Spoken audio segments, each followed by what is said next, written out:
Graduating with a 2.4 GPA coming out undergrad and coming out with a 3.8 pre-req GPA after retaking all my classes was quite the journey. So here are 5 things I've learned along the way that I think will be helpful for you as well.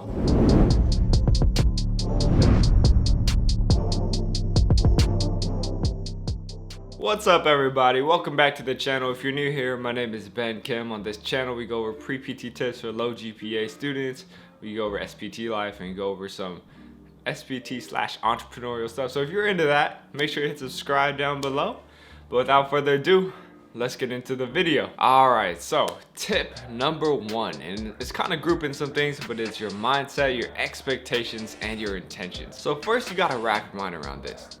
You coming back to retake classes, this is different from when you went to undergrad your first time. You're locked in now. You know exactly why you're here.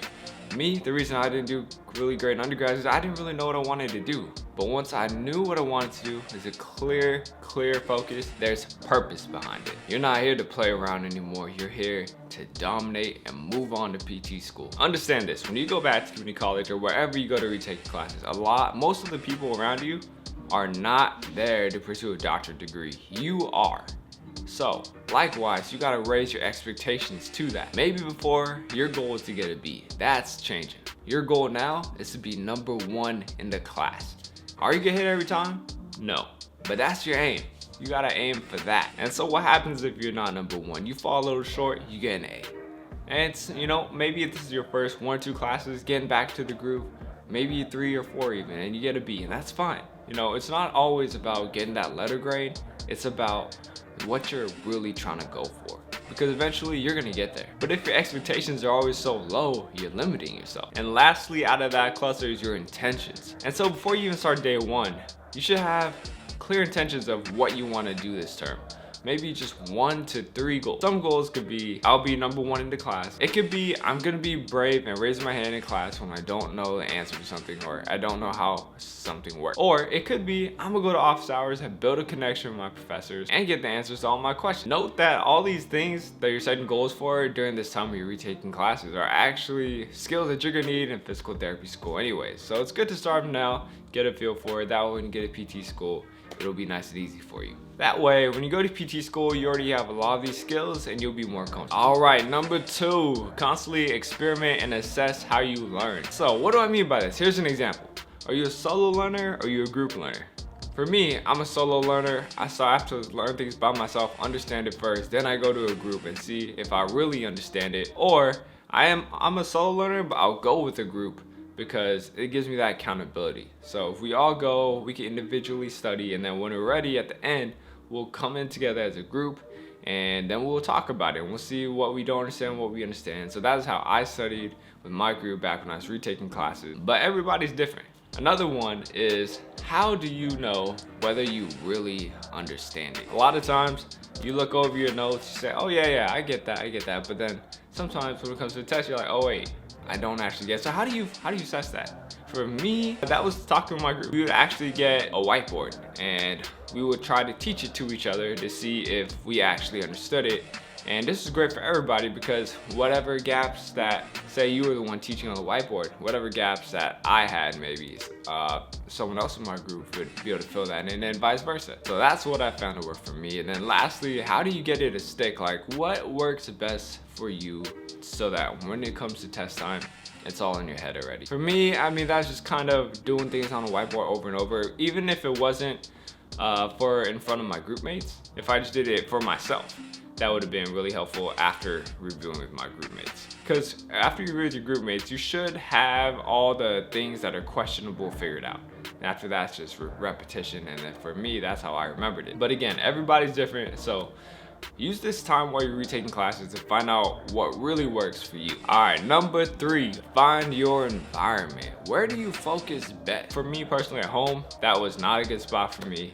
I would always get distracted, whether it's on my laptop or on the couch or playing video games. It was just too comfortable, and for me, I just had to get out of there. So my study space was usually in a cafe or in a library room. And this is great because I like to work in groups like we talked about earlier. So we could all go to a library room, there's a whiteboard, or If those were taken, we'd go to maybe like a Coffee Bean or a Starbucks. We'd either just solo study there, or we'd bring whiteboards and then we'd go over stuff there as well. And so you just gotta find something that works with how you focus and also like what works with your study style. But just take note of what you feel you need and find the environment that matches that. Like a lot of people in my group needed coffee to stay awake anyways, so a cafe was really nice. All right, number 4, ask questions and office hours. This is something you're gonna need for PT school anyways, so you might as well get comfortable with it now. I know, at first, you're probably kind of shy to ask your questions or go to office hours, but hey, you're trying to pursue your doctorate program now. You're going to physical therapy school. You're gonna need these skills anyways. Get used to it. Start asking questions. As you do it more, I promise you'll get more comfortable with it. And not to mention, building a connection with your professor is great because you're gonna need a letter of rec anyways. Not only that, when you go to office hours, you can connect more on a personal level as well. I know at big schools, office hours are usually really crowded, but when you're at these community colleges and stuff, the office hours aren't that crowded, class sizes are smaller. And so you can really have the time to share your story with them. And you know, a lot of times when people see you want something really bad, they're gonna want you to have it too, as long as you're putting in the work for it. When I was at community college, me and my group that I study with made connections with our bio professors, our chem professors, and honestly, it just made the whole experience more enjoyable because now there's that kind of friendship connection and both sides just want each other to win. And number 5, find your stress relievers. I got 2 categories for stress relievers. I got the in the moment stress relievers and I got the maintenance stress relievers. So for the in the moment stress relievers, that's like, all right, on your study breaks or even on a test, how do you calm yourself and get yourself centered and focused? So for me, I remember during my study breaks, I would take like a 5-minute study break in between like 45 minutes or in between like an hour or whatever. So for my in the moment stress reliever, I would always be wearing like a hoodie. So I have a hoodie, earbuds, and what I would do is I put the hoodie over me, over my eyes too. I put my earbuds in and I just do deep breathing, just in and out, just like meditation type breathing, just to clear my mind. And when I came out, I'd be really hyper focused, and the music I had playing was usually like some motivational hip hop music or something. So I was ready to go, I was in the zone. And so that's my in the moment stress reliever. It just felt like every time I did that, I'd have a fresh slate to go off of. I didn't feel mentally tired anymore. And so that's what I did.